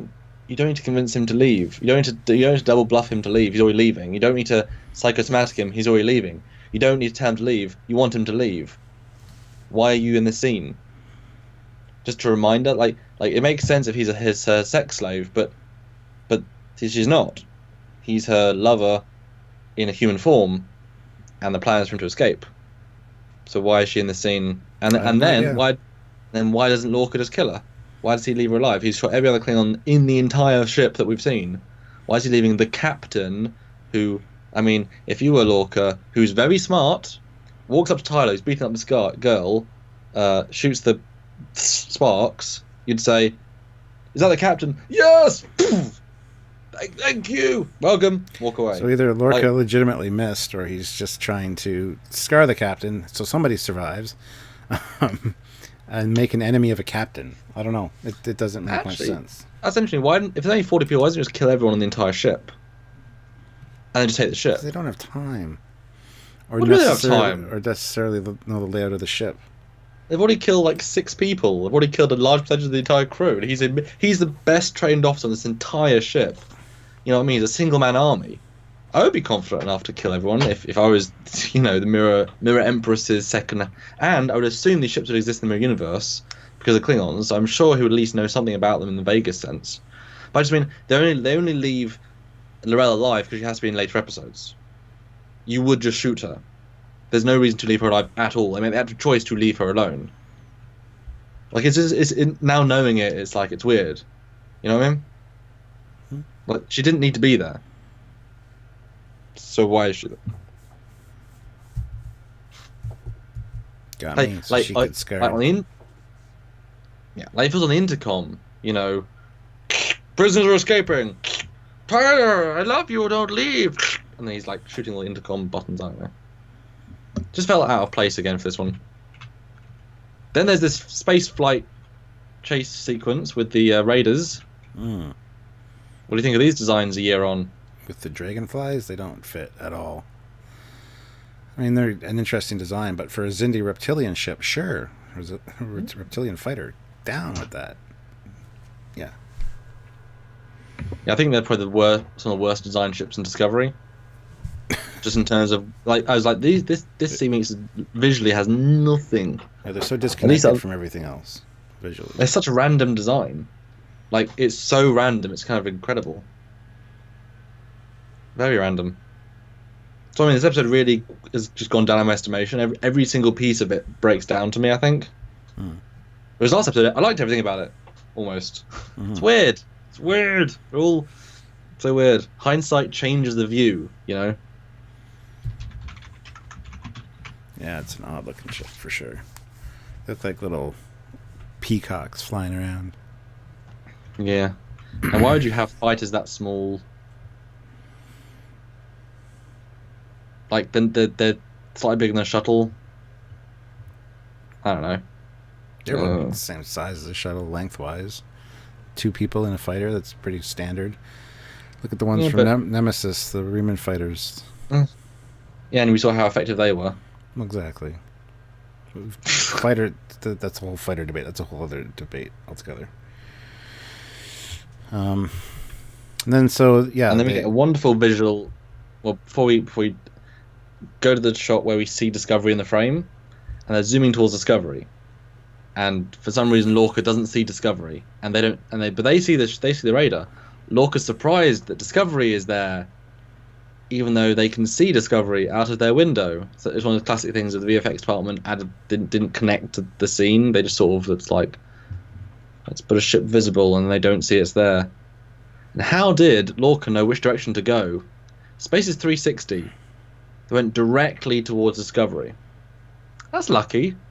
Really lucky. A lot of coincidences at the end here, as I write down. So this isn't part of Lorel's plan at all. Because they actually try and destroy the radar. They're in Klingon space in a non-warp capable ship. Apparently, these things don't jump to warp. Although they do say Lorel did say we stole a radar in the last episode, and that was seemed to be warp capable. So I guess they are warp capable. We didn't go to warp. They're warp capable sensible. Unless they're not. Anyway, I like how Saru here ascertains that they have escaped, and it's not just 5 raiders coming to attack the ship. The erratic flight pattern and things. That was awesome. So good job captaining there, Saru. So then they get beamed out. And Tyler collapses, which is fine. And then, are we able to jump? Stamets, can we jump? We need to get the hell out of here. And we're ready to jump, sir. And I remember watching this the first time going, they didn't fix the tardigrade. Something is going on. So, Mhm. anyway, the ship jumps, and then we find out that Stamets basically got stabbed with these probes, and he basically did this all himself. So, and just to answer SW Nar, Trekyards, she's afraid to let him go with the enemy. It's understandable, I would say. No, because the whole plan was to let him escape. So, no. That's why they captured him. So they could let him leave. Yep. Yeah. Yeah, and then, they escape, and thingy's a thingy, and he seems to be fine. Apart from more emotion now. His character changes on a dime. Yeah. He's his life signs were in distress, but then he's fine. Yeah, easy. Good. And so is Tyler Vock. He's absolutely fine. Looks good in that, the still we have. He looks like a handsome man, I will say. You know? And then we get the scene with Saru and Burnham, how Saru's basically saying he's not afraid of Berman, he's just angry at her for basically taking up all the Giorgio's time and learning from her, where he was kind of brushed aside. And he's basically just jealous of Burnham. So Burnham says, here's the telescope, take it, it was hers. And they really just didn't get their relationship right. They had a direction, they just this. Yeah, I mean, it's fun. You can't always have hits, but it's like the Tilly Burnham relationship is quite good. You know, the Stamets and Hugh is pretty good. Multiple things are good, but some just don't work. Then they set the tardigrade free because it's now served its purpose, because they had to write it into the story because they changed the plot, and now we have the 3 episodes where it exists and then it goes away again to now allow the characters meant to be a thing just now be Stamets. So we've now fixed the plot. Took 3 episodes to fix the direction. Yeah. And then Saru doesn't want to listen to his performance review from the computer. He says to delete the protocol. And then he says he knows what he did. He was willing to, sacrifice the tardigrade to accomplish his mission. He knows he's a good captain. He knows he makes the right decisions under pressure. So, although it did get them trapped in Klingon space. Could have, yeah. And if and he didn't know they were working on an alternate. So actually, it was a really bad decision because it got them trapped. Only because they did research. Only because Stamets did it without asking permission. Did they get the ability to get out there? So it was actually a really bad decision, just lucky. Because plot. Because we had to get Tyler on the ship. Because we had to get Tyler on the ship. Tyler on the ship. Yeah. And the last scene I really like. It's a really well written scene, good character development. Stop worrying, stop doctoring. It's a really nice relationship dynamic here. You see Stamets is more of a human being and not so much of an asshole. I think it was really well done. And then, of course, the last scene is the odd mirror Stamets, which really wasn't explained at all, ever. Just like a lead up to the mirror universe is coming, guys. Yeah, I'll talk about that in a second, but Jay the Dog 84, complaining that Lorca flew to Discovery, which was lucky. You are aware that Star Trek is rife with lucky moments that shouldn't have happened. Yes. Doesn't make them right. No. It just means that the Discovery writers chose to go with lazy writing rather than clever writing, because you could easily just written dialogue. Sir, Lorca says, I detected Discovery's power signature. That way. Bad writing is still bad writing. Doesn't excuse them writing it now. Yeah. It was bad then, it's bad now. And we do call it out for when it happens in other episodes of Trek too. We do point those bad things out. So, but we're not excusing anything. We call them out all the time. What does this mirror thing mean? Because I don't know. I wonder if there was another plot element that they were going to have where he actually interacted with his mirror universe self and had his consciousness or something. I don't know. It's like they dropped that plot element, because later when he is in the mirror universe, there's the 2 Stamets, but it's not really explained. It's like they wanted to do something there and just decided not to. So I don't know exactly what this meant. It was just like a peek ahead. I think it was a literal tease with no actual thought behind it.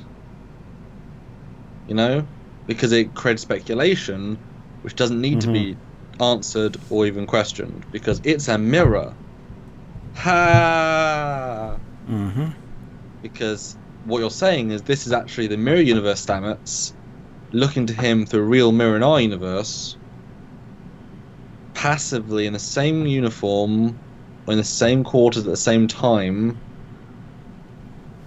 Well, the only thing I think it probably means is that Stamets is now connected to the multiverse, and therefore his physical body is not as 3D and is now more 4D, and therefore as he moves, the dimensionality of his existence is no longer as it's not static anymore. So that's also him from an alternate universe, which is connected to, but it's just like his body readjusting, and so it doesn't. His shadow wasn't him from this dimension.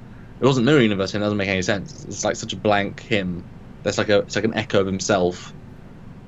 You know, it can't be the mirror universe him. Doesn't make any sense. It can't be another him. Doesn't make sense. But it can be like an echo.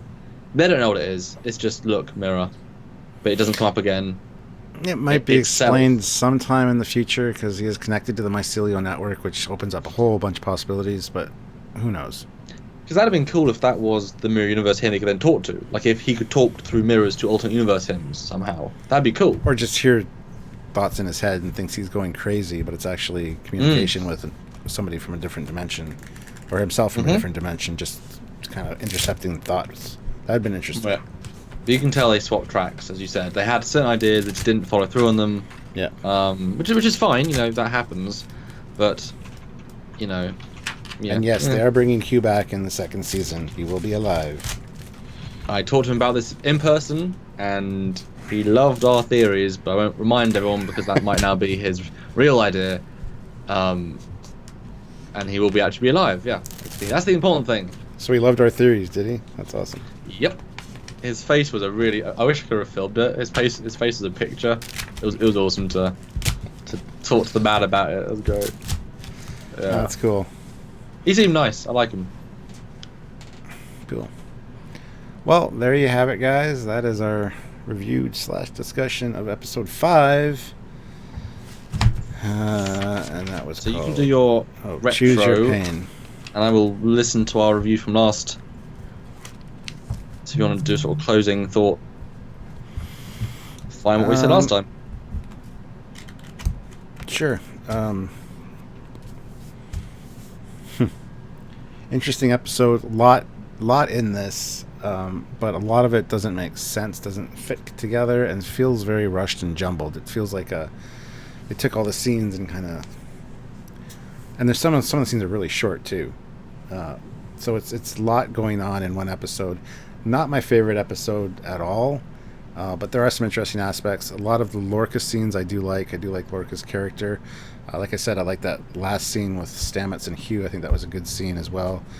Yeah, knowing what we know now about Vok and Lorca, there's a lot of interesting little nuggets in here, but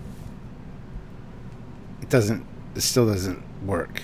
There's just a lot of bad writing. Very much, we need to get this, from point A to point B, as you say. How do we do it? We don't have to explain it. We just did it. It's fine. Nobody will notice. So a lot of that going on. So I'd give it 5.5 out of 10. Okay, so just listen to our review. The other one. And? What do you think of the pacing for this episode, Stuart? It was very fast-paced. Okay. And you said great pacing last time. I wouldn't say great pacing now necessarily. I would say it keeps you interested because the scenes, like I said just now, are so short and so thrown together that there's always something new going on. There's something new to look at. So you don't get bored with any scenes. Oh no. I think it's probably well paced. I would probably give it that. Yeah, again, that's what I meant by well paced, I guess. But it just seems scattered and just disjointed. So you said great episode. Oh God, I did. Your score was. What did you say it was now? I'd say 5.5. You said 8. I was. Well, no. There we go. I said it was very meh. Mm-hmm. What did I say today at the start? Very eh. Same word. I got a 5.5 last time. I would probably get the same thing this time. So there you go. I was more convinced last time because I think I was more hopeful and optimistic last time. I think I probably said that in the review probably at some point because I wanted to go into this really liking it. And it does have some good Tilly moments as well. It's probably another reason I liked it. Yeah, you said a lot of good character development, especially with Burnham. With Burnham? Yeah. Okay. Well, again, we know more about her now, so that's fun. So you lowered your score by 2.5. Yep. 3.5. Yeah. Well, I've seen all the Discovery has to offer now, and I know there's better out there. Yeah. Oh yeah. Yeah. Again, this is such a point A to point B episode. We have to get our characters here. We have to. And however we do, because really, Lorca. So many better ways it could have been done. You know what would have been cleverer? Not to jump in. Just going to what you said. I mean, it's from point A to point B, but yes, let's throw everything in a blender first to get there. It's not a straight line. They've definitely. Well, yeah. Well, they knew where they had to be. Yeah. But they. Okay, I just had a thought. So what if? Okay. What if? To streamline, make it a better episode. Are you ready? I was born ready. Okay. So, episode starts the same. Lorca is whatever, and he takes a second ship back to Discovery. And they're in war. Destiny. Sorry. It's similar. And it's one of the other fleet. So it's a nice ship. And then we randomly get a signal of an escape pod. They say, so we're about 2 hours from Discovery, we're at the edge of Klingon space. Drop out of warp. And it's an escape pod, and inside is Tyler. He's disheveled, he's ripped apart, he's whatever. It's a Klingon escape pod because he escaped from a ship. He was absolutely just dead, almost dead. Bring aboard the sick bay. He says, "Get me to Discovery now." They get to Discovery. We skip to that, and they heal him with their tech stuff. And then that's how he gets on the ship. They say, how long have you been in that escape pod? 7 weeks using rations. I'm so effing weak. And you get a sense of that. They just made Tyler Vock that weak, but it looked as if he'd really been there a long time. Mm-hmm. And now you've got the storyline. And then we ignore everything about the Klingon ship. And then we cut to L'Rell on a ship. Doing something. More L'Rell stuff. Just like the other episodes, we don't ignore now the Klingons. We actually give them again 2-prong whoever. Maybe they talk about how we're going on the ship's cloaks, whatever. Who the hell cares? But we actually get Tyler in a much more organic way. Because kidnapping Lorca is stupid. You know what I mean? Couldn't have had Mud. Well, they could. To be fair, the story could have been about Mud. Mud could have been scavenging a Klingon freighter that was damaged on the border. And he's like, well, technically it's in Klingon space, and they could have been whatevering. What do you think? Whatevering. Yeah, I'm down for that. It would have been way more realistic and believable. And you've had a sense of, surrounding picked up Tyler, but he wasn't, either he was on a Federation ship escape pod from a battle that was near, or a Klingon escape pod because he escaped being a prisoner. I mean, it makes it slightly more believable, but also you can take the same weird justification of, it might be a Klingon spy. Mm-hmm. I don't know. I think there's smarter ways of doing it, I think. Yeah, for sure. But hindsight's 20/20, and I mean, we speculated about this early on, so it's just interesting to see it play out now, knowing the end result. So let's not forget to rewrite all episodes on short notice. Yes, absolutely. Mm-hmm. Yep.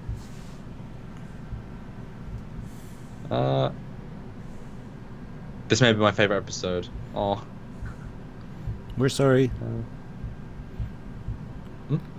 We're sorry if it's one of your favorite episodes. Not that you have bad taste. It's that we're sorry we don't like it. It's funny because I like Okay, let's say stuff we like then, Stuart, just to double down. I like the CG space shots. All the CG space shots are all good. Yes. Bit dark, but they're all nice. Yeah. The Except for the set D7, design, which is a piece of shit. but the space scene is nice with it. Just garbage design. Sure. It's lit nice. The sets are good. Like they're nice enough. The prison set is good with the lighting. It's good. Mm-hmm. Saru's pretty good in this one. Bit inconsistent, but he's trying to be something he's not. A captain. He's not there yet. Yeah. Burnham does a job. That's good. Tilly's considerate and nice, which is good. Mm-hmm. What can you think of that's good? The Admiral's good. Like I said, I really enjoyed the character development, especially that last scene with Hugh and Stamets. There were some good Tilly moments in here. And Lorca. I really enjoyed Lorca. Is not too over the top approach in this. I agree with you about the space shots being great. It was... Well, not Star Trek great, just generic sci-fi great. Yes. It was quickly paced. It wasn't boring in any spots. There was always something going on. There was a lot of what the hell moments, though. Scratch your head moments.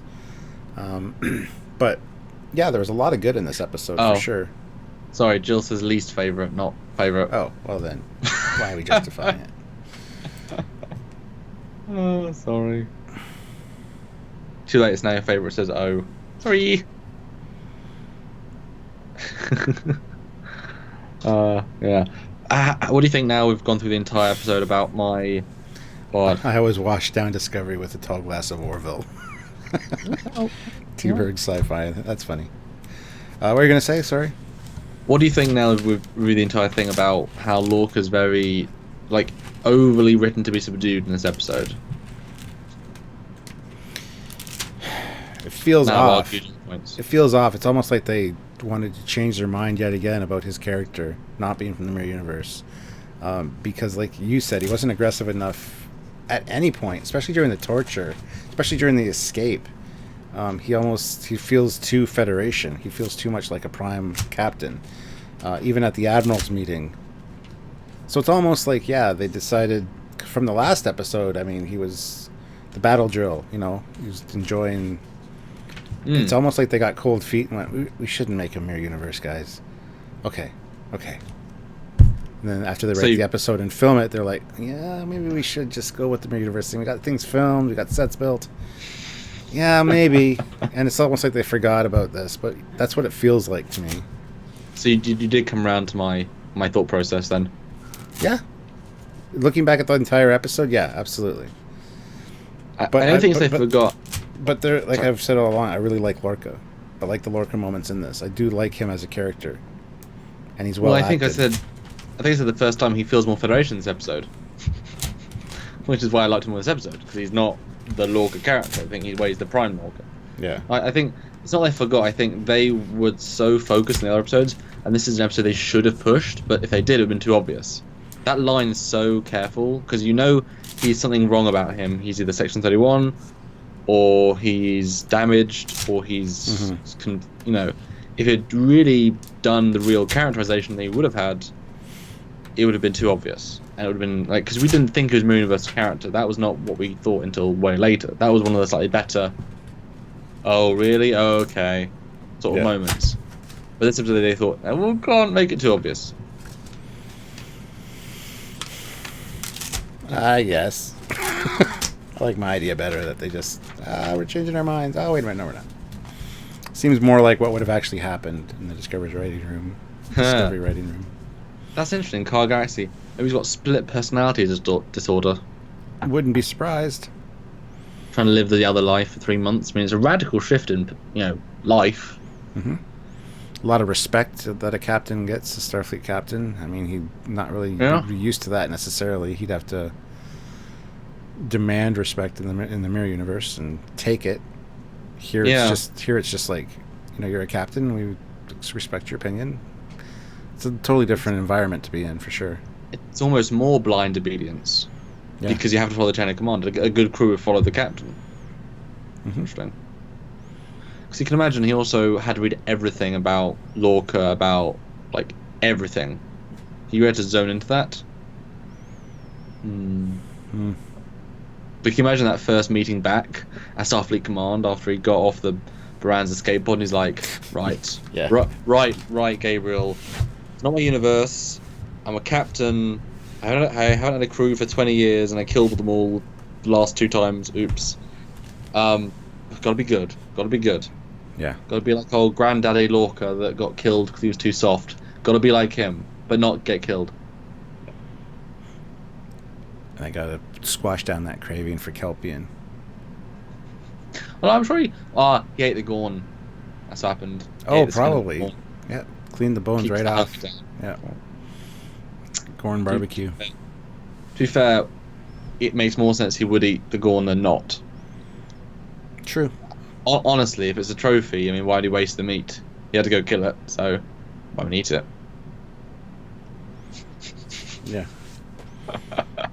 Durakin says nuke the entire cast of Starship Discovery, save for Tilly, and reboot the series with her as captain.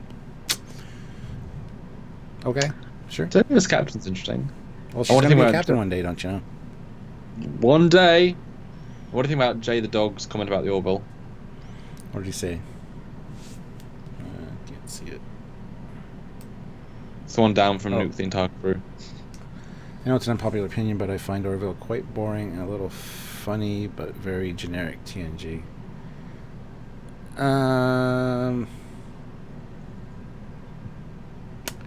Yeah, I can see that, but I really enjoy both TNG and the humor that's used in Orville. I don't really find any of them boring. There's 1 or 2 I didn't like, I remember that. But, I mean, I understand it's not edgy or anything. Well, they're more enjoyable to watch. They're more enjoyable to watch. Any given episode is just more enjoyable. You can go in, have a good time. Some jokes don't hit, some do. Stories. I think the writing's better in general. It's trying to. I've said this during. When you have an actual episode story, you have a certain beginning and end. But this episode of Discovery had to fit into the Lorca Grand Plan, L'Rell Grand Plan, Voq Grand Plan, Tardigrade Grand Plan, Stamets Grand Plan, Tilly Evolution Character. You know, all these. Yeah. I'll keep going. The Hugh and Stamets relationship, the Mirror arc, the Admiral relationship building, the introducing of admirals, the introducing of Starbase One, the ships can't go to warp unless they can, unless they can't, because why not? Plot, and of course the Saru Captain arc. All those things, and so it super dilutes it down because they're trying to do a lot. Because they just, whereas later episodes they more focus. Whereas Orville, it's like, here's the episode. Better written by its sort of nature of being a simpler piece. Yeah. But these things, when they pay off, are better. You know, season-wide arcs you should always have because they give you these big arcs. I always say season 3 of Enterprise did it first, did it better. It's a really good season arc. It really is. It has 2 very distinct chapters, beginning and end, very distinct. Slow build. Suddenly it gets very complicated, and then it has a really dark end. You know, so you get classic Trek at the start as it builds, and it has randoms, but they all play into it. It's very good, very well written, with some weird stuff, but you know, it's good. Yeah. The writers should add more technical language in Orville. I'm sure they will. Well, they didn't have to say next season's more sci-fi, even more sci-fi. Yeah, I think it did. Yeah. And I agree with Discovery. The episodic nature of the Orville makes it feel like Trek to me. Yeah, absolutely. Yeah. It's always going to happen. Yeah. So there you go. Episode 5. Car Galaxy Studios asks, that's a good point. Do you guys think episodic is partly what's missing from Trek now as an element that defines it? I would say yes, for me personally. It has always been very episodic, except for maybe Enterprise. There's some... Obviously, DS9. Yeah, but even DS9 had very compartmentalized, like, B plots and stuff, which focused on character development. Sure, the main story arc was always that overarching thing, but there was always the character development, and I think that's what's lacking in Discovery a bit. They're developed by the situation, not by themselves. Yeah, and there's no story that doesn't relate to the main plot, really, in Discovery. It's all focused heavily on that main... Which is, again, weird, because we've only got 15 episodes, whereas Trek can only have 22 or 24, so you have more time to do both. Whereas we have less time, and they have a lot of plot in Season 1. I don't think you need episodic, but it's nice to have a goal in an episode, you know? Because if you want chapters of a book, normally there's like a flow of a chapter. There's some sense of flow, you know? Yeah. Well, they don't always bleed into each other fully. There's a sort of a sense of this is what happened in this chapter. It's like, even in 24. Have you seen 24, Stuart? No. Oh my god, that's an untapped gem for you. Good for you, you can try watch that at some point. I mean, it's literally 24 hours of a day, which means it's so flowing it can't stop, because it's got to be literally so there's a flow. 8 hours of the main character sleeping, drooling on himself. That's awesome. Sounds exciting. I always wondered how the 24 formula would work. Really well. Yeah. Oh no, there's they jump between characters. There is sometimes, like, it's not literally 24 hours following a man, because that would be impossible. Every season's different, but I mean, there is each part has a job to do, and it's amazing how they can keep a pace going for 24, but feel like one. It's an amazing binge show, because it is literally, you can watch 6 and it feels like a 6-part movie, or 1, it feels like a 1-act structure. It's really, obviously the earlier ones is more clear cut. Some very clever stuff in 24. Very, very clever stuff in 24. Yeah. Well, we're at the 2-hour mark. We need to baptize Captain Foley into Babylon 5. Well, I'm watching Babylon 5. I'm a fan who became a friend. Dan sent me the the DVDs, the entire series. So we've been watching it. Relax, we're getting there. Easy peasy. Yeah. So, anyway, guys. So it's been 2 hours, hour 56 minutes. So, I guess last thing is just give us your final review out of 10 for the episode, guys. Let us know what you think. And then we'll say good night. I think it was a successful stream, Stuart. I agree. I had fun. Well, we complained a lot, but this one had a lot of problems. Complained a lot. So we never complain. But I was very positive last week, so it's all very dependent, isn't it? It's true. Yeah, it is true. This one just happens to be one of the problem episodes, I think. Great stream as always, says Jay the Dog. So thank you. Thank you. I like the humor in Babylon 5 too. Okay. Yeah. Yeah. So what do you guys give this one out of a 10? What's your own? We're looking forward. 7 out of 10, says Jay the Dog. So I caught the end of this stream. Well, you can go back and watch it, Tony Floyd. Hi, Tony. How you doing? Love hanging out with you guys. Always have a great time. Well, that's good, because I think sometimes we're boring. Because sometimes I'm like, Oh, that's nice. Jill Wright. Episode 6 out of 10, but discussion 8.5. Oh, well. Yeah. Thank you. 3 out of 10. 4.2. I think the consensus, because last week we said 6.57 and everyone pretty much agreed. Yeah. This time everyone's kind of agreeing with us again. I give this episode a minus 24 out of 10. Sure. Ricky Radio's season 1 was horrible. It's not horrible, it's just not very good. Not horrible. Still pretty well written, just not very good at all. You gentlemen constructively complain. Yes, we don't just complain for the sake of it. We try to fix things and offer solutions. I'm excited for later episodes, though. We knew it started poorly. We knew it got better. You know what I mean? 10 out of 10 for your stream, but 4 out of 10 for the episode. That's very generous. Thank you. Oh, and Tony has a personal question for us while he finally caught us. Shoot. Hey, guys. Good. How about both of you? How are we? I'm alright. I mean, if you watch my captain's log last week and the one this week coming up on Friday, you'll kind of find out how I'm doing. Kind of meh right now. Kind of in a slump. But other than that, good. Because the post, man, the post. Oh, well, yeah. If you follow me on Facebook, you know about the UPS thing this morning. That was a kerfluffle. Yeah. You know what I should totally do after this? What? I should do a live unboxing of my season 1 Blu-ray of Discovery, just for like 2 minutes. It's like, here it is, done. Look, there's discs. Bye. Season 1 unboxing. Do they spin though? Do the discs have spinners on them? Do Blu-ray discs still spin? They do, don't they? Yes. Yeah. All right, guys. Have a great everything. I guess everyone was pretty consistent with what we thought. So cool, and I'm excited. So doing episode 6 on Thursday. Yes, and that's called Leith. What happened in that one? Lethe. That's the one with the Vulcan terrorist. Oh yeah. Where they have to go. She has to find Sarek with her Vulcan mind meld thing, and she learns all about With the scaling issues of the Vulcan ship they've introduced, because the cannon size is like 300 meters, but the ship's like a 2-man shuttle. Well, we only see like the bridge area, which is like a 2-man room. Well, yeah, I mean, both see a side view and people walking up to it, so you know True. exactly how big.